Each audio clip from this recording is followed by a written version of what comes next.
Friends, I want to talk to you today about something that touches every single one of our lives: navigating through hard times. We all face seasons of difficulty, moments when the path ahead seems dark and uncertain, when the weight of the world feels heavy on our shoulders. But I want to encourage you right from the start: even in the midst of the storm there is hope. God has not forgotten you. He sees where you are, He knows what you're going through, and He has a plan to bring you out stronger, brighter, and more blessed than ever before. It's easy to feel joyful when everything is going our way, when the skies are clear and the path is smooth. But true faith, the kind of faith that moves mountains, is forged in the fires of adversity. It's in those moments when we're tempted to give up, when doubt whispers in our ear, that we have the greatest opportunity to see God's power manifest in our lives. Today, I want to remind you that your current circumstances do not define your future. Your challenges are not the end of your story. They are simply a chapter leading to a greater victory. So I want you to open your heart and receive this message of encouragement. God is on your side. He is for you, and He wants to fill you with an unshakable joy, a peace that surpasses all understanding, a hope that anchors your soul even when the winds try to pull you down. We're going to explore how to find that strength, that resilience, and declare together, even if I will rejoice. Get ready, because something good is about to happen in your spirit today. So often, friends, we allow the pain of our past to become the identity of our present. We carry around these labels, these heavy burdens from experiences that were meant to be temporary trials, not permanent definitions. You hear people say things like, well, cool, I'm just a divorcee, that's who I am now. Or, I'm a failure because my business didn't succeed. Some folks feel, I'm damaged goods, I'm broken beyond repair. We let disappointments, heartaches, and setbacks define us, casting a shadow over the bright future God has in store. But I want to speak this over you today with all the faith in my heart. Hear me clearly on this. What you've been through is not who you are. It's a part of your story. Yes, a chapter that has shaped you, perhaps even strengthened you, but it is not the sum total of your being. You may have been hurt, deeply hurt, but you are not your hurt. That pain does not have the final say. You may have experienced betrayal, a sting that cuts to the core, but you are not your betrayal. Don't let what someone else did to you dictate who you become. You have to rise above that and see yourself as God sees you. Remember this, and let it sink deep into your spirit. You are still royalty. You are still a masterpiece, uniquely and wonderfully handcrafted by the Creator of the entire universe. Think about that for a moment. The same God who spoke galaxies into existence took the time to design you with purpose and love. You are still a child of the Most High God, and that status, that divine connection, can never be revoked by human error or earthly trouble. He didn't look at your situation, at the mess, at the struggle, and change His mind about you, not for a second. His love for you is constant. His plans for you are good. He doesn't disqualify you because life got messy. He doesn't turn His back when you stumble. In fact, that's when He draws even closer, ready to lift you up, to restore you, to remind you of your true worth. So shake off those old labels. Refuse to be defined by your past hurts. Stand tall in the knowledge that you are loved, you are valued, and you are destined for great things. What you've been through has prepared you, not permanently scarred you in a way that God cannot heal and use. Now, it's important to understand that there's an adversary, an enemy of your soul, who doesn't want you to grasp this truth. He doesn't always try to destroy you with one single devastating blow. Oh no, often his tactics are much more subtle, more insidious. He works by planting little seeds of doubt, little lies in your heart and mind. He whispers things like, nothing good is ever going to happen for you again. Or, this is it, this struggle, this pain, this is the best it's going to get for you, so you might as well get used to it. He'll try to convince you you'll never recover from this loss, this setback, this disappointment. You see, if the enemy can't outright take your destiny, if he can't steal the amazing future God has planned for you, he'll try to take your hope. Because he knows that if he can convince you to give up on believing, if he can get you to stop expecting good things, then you'll stop moving forward. You'll become stagnant, stuck in that place of discouragement, and you'll settle for far less than God's best. He wants you to build a monument to your misery, to camp out in the land of defeat. But I'm here to tell you today, God is saying something entirely different. God is saying to you right now, get your passion back, get your vision back, don't you dare settle where you are. He's breathing new life into your dreams, even the ones you thought were long gone. Remember what God promised through the prophet Joel? He said, I will restore to you the years that the locusts have eaten. Think about what that means. Those years you thought were wasted, those times you felt like you were just spinning your wheels, going through the motions. God is saying, I can bring purpose out of that. I can bring restoration from that. That means nothing, absolutely nothing, is wasted in God's economy. Not your pain, not your tears, not your seasons of waiting. Every single experience, even the difficult ones, God can use and turn for your good. God is a God of restoration, a God of new beginnings. And listen to this, He always pays back. He's a God of justice. He doesn't just restore, He often brings double for your trouble. He wants to bless you in such a way that the pain of the past pales in comparison to the joy of your future. Don't let the enemy convince you to settle for defeat when victory is your birthright.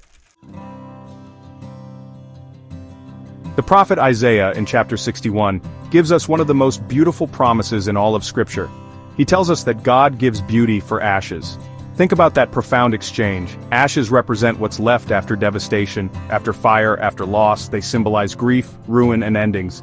But God says, give me those ashes, that pain, that disappointment, and I will give you something beautiful in return. This isn't just a nice sentiment, friends. This is a divine exchange He's offering to each one of us. He's ready and willing to hand you beauty, to give you joy, to infuse your life with new purpose. But here's the key, and it's so important we grasp this. He can only complete this exchange if you're willing to release the ashes. You can't receive the fullness of God's restoration while you're still tightly clinging to the ruin. You can't step into the new He has for you if your hands are full of the old broken pieces. Some of us, if we're honest, are still wearing the garment of grief long after the season of mourning should have passed. We're still carrying around the ashes of past heartbreak, replaying old hurts, reliving disappointments, while God is standing right there, holding out a robe of righteousness, a crown of beauty, and the keys to a brand new beginning. Imagine someone trying to give you a beautiful, priceless gift, but your arms are so full of yesterday's trash that you have no room to receive it. That's what it's like when we hold on to bitterness, resentment, or self-pity. We inadvertently block the very blessings God is trying to pour into our lives. He wants to give you the oil of joy instead of mourning, a garment of praise instead of a spirit of despair. But you have to be willing to make the trade. You have to decide that your future is more important than your past, that God's promises are more powerful than your pain. So, I want to challenge you today. Let today be the day you release the ashes. Make a conscious decision to let go of the blame, the bitterness, the shame, the regret. It's not serving you, it's weighing you down. It's keeping you from the incredible future God has designed for you. What God has for you is too great, too wonderful, too magnificent to be carried alongside the baggage of what broke you. Hand Him your ashes and watch Him do something astonishingly beautiful with them. It's time for your Beauty for Ashes season to begin. And now, friends, we come to the very heart of what it means to have unshakable faith, a faith that can withstand any storm. Let me speak this directly into your spirit. Let it resonate deep within you. Even if the budget never seems to balance out the way you hoped, even if the stock market takes an unexpected dive and your investments look shaky, even if the price of food at the grocery store continues to skyrocket, making it hard to make ends meet, even if your child, the one you've been praying for, doesn't experience the recovery you've been believing for in your timing. Even if the job you loved is suddenly lost or the home you cherished is gone, even in the face of all those even ifs, those potential realities that can shake us to our core, the person of deep faith makes a profound declaration. They say, "Yet still will I rejoice in the God of my salvation." This isn't just wishful thinking, this is the powerful stance we see in Habakkuk chapter 3, verses 17 and 18. The prophet says, "Though the fig tree does not bud, and there are no grapes on the vines, though the olive crop fails and the fields produce no food, though there are no sheep in the pen and no cattle in the stalls, yet I will rejoice in the Lord.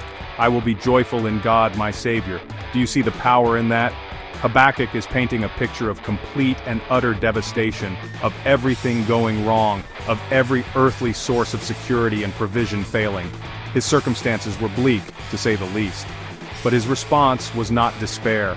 His response was not to curse his luck or question God's goodness. His response was a deliberate, conscious choice to rejoice, not in his circumstances but in his God. This is not a denial of hardship, friends. It's not pretending that the pain isn't real or that the challenges don't exist. It's far more powerful than that. It's a defiance against despair. It's looking your difficulties square in the eye and saying, "You will not steal my joy, you will not crush my spirit. You will not dictate my worship." It's declaring, even if everything around me falls apart, I will not fall apart, because my hope is not anchored in things that can be shaken. My hope is not in my bank account, my job, my health, or even my relationships, as precious as they are. My hope is firmly and eternally planted in a Savior who never changes, who is the same yesterday, today, and forever. That's where true, unshakable joy is found. Chapter 5. God saw what happened, and He will make it right. I want to assure you of something incredibly important today. God is not blind to your pain. He is not distant or unaware of the struggles you're facing. He saw the injustice. He saw the unfair situation you were put in. He saw the tears you cried behind closed doors, the ones no one else knew about. He saw the loneliness when people you counted on walked away, when you needed them the most and they weren't there.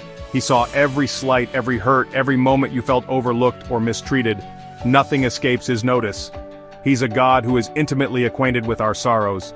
And He says to you today, with all the love and compassion of a heavenly Father, I will make it up to you. That's a promise, friends. That's not just wishful thinking. You serve a God of justice, a God who doesn't let wrongs go unaddressed forever. You serve a God who keeps meticulous records, not to condemn you, not to hold your mistakes against you, but to ensure that restoration comes, that fairness prevails in the end. He sees what's been taken from you, what's been lost, what's been broken, and He is committed to making it right. He's already working behind the scenes, even when you can't see it, even when it feels like nothing is changing. He's arranging divine compensation. He's aligning opportunities that you couldn't have orchestrated on your own, and He's setting up miracles that will leave you in awe of His goodness. Sometimes the process takes longer than we'd like. Sometimes the path to restoration has unexpected turns. But God is always faithful to His word. He's a God who redeems time, who restores what was stolen, and who brings beauty from ashes. You may not see it yet. It may not look like things are changing on the surface. The circumstances might still appear challenging. But faith, true biblical faith, is the confidence in what we hope for, and the assurance about what we do not see. Your faith, your continued trust in God, despite what your eyes tell you, is like a seed planted in the fertile soil of God's unchanging promise. And that seed, watered by your belief and perseverance, will eventually spring forth into a harvest of blessing, a testament to God's faithfulness in making all things right. Chapter 6. Don't give up. You're closer than you think. Sometimes, friends, it feels like the pressure is at its most intense right before the breakthrough. Have you ever noticed that? It's like the night is always darkest just before the dawn. The enemy, that adversary we talked about, often fights the hardest when he knows something significant, something powerful, something life-changing is about to shift in your favor. He senses that your deliverance is near, that your promotion is on the horizon, that your miracle is about to manifest, and he ramps up his efforts to discourage you, to make you want to quit just moments before your victory. But I want to encourage you today with this powerful truth. You're not buried, you're planted. There's a huge difference. When something is buried, it's put away, forgotten, left to decay. But when something is planted, it's placed in the soil with expectation, with the promise of future growth, of life, of fruitfulness, and planted things grow, planted things bloom, planted things eventually break through the surface and display their beauty and strength for all to see. But so much of that crucial growth happens in the dark, in the quiet, unseen, and over a period of time. It requires patience. It requires trust. It requires you to believe in the life that's stirring beneath the surface, even when you can't see any outward evidence.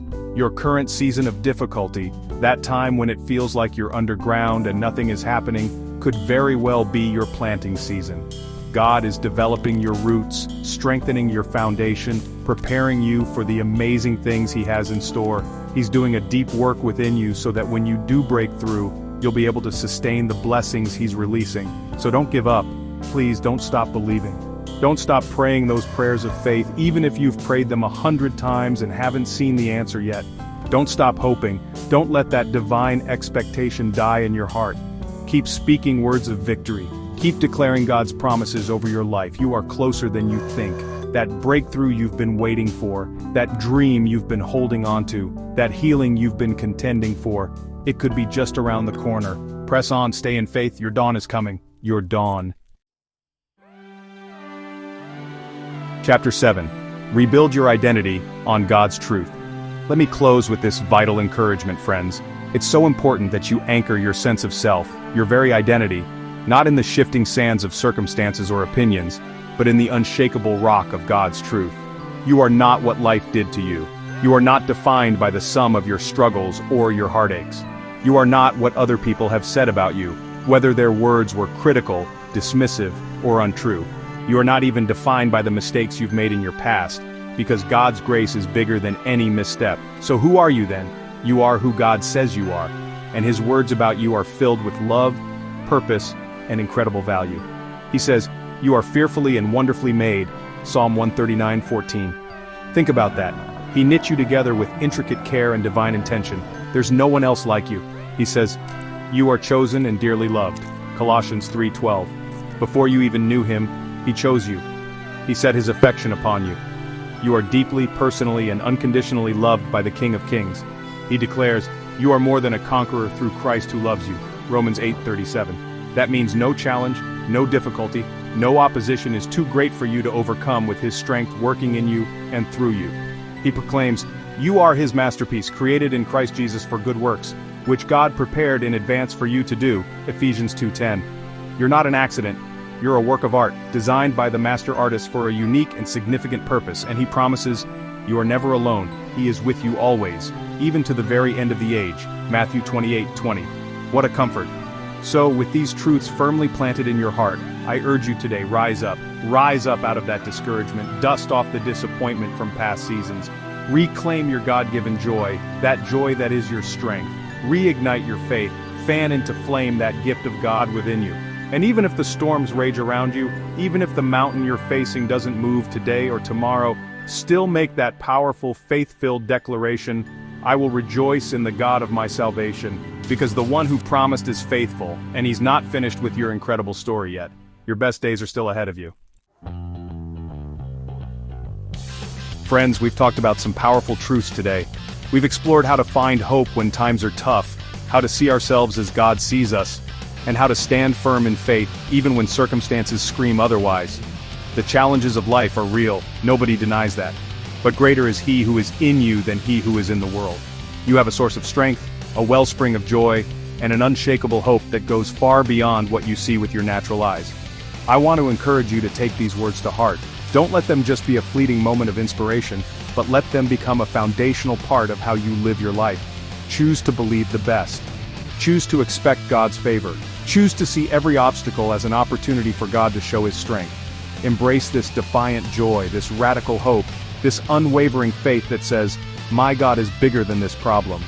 He is faithful, and He will see you through." Let that be your declaration, your anthem, your posture. Even if I will rejoice, let that be the song your heart sings in the morning and the peace that settles over you at night. Because when you choose to rejoice in your Savior, regardless of the circumstances, you tap into a supernatural strength that will carry you, sustain you, and ultimately lead you into the fullness of the victory God has already prepared for you. God bless you, and know that I am believing with you for your brightest days ahead. Follow us on social media for more inspiring content. Like, share, and subscribe.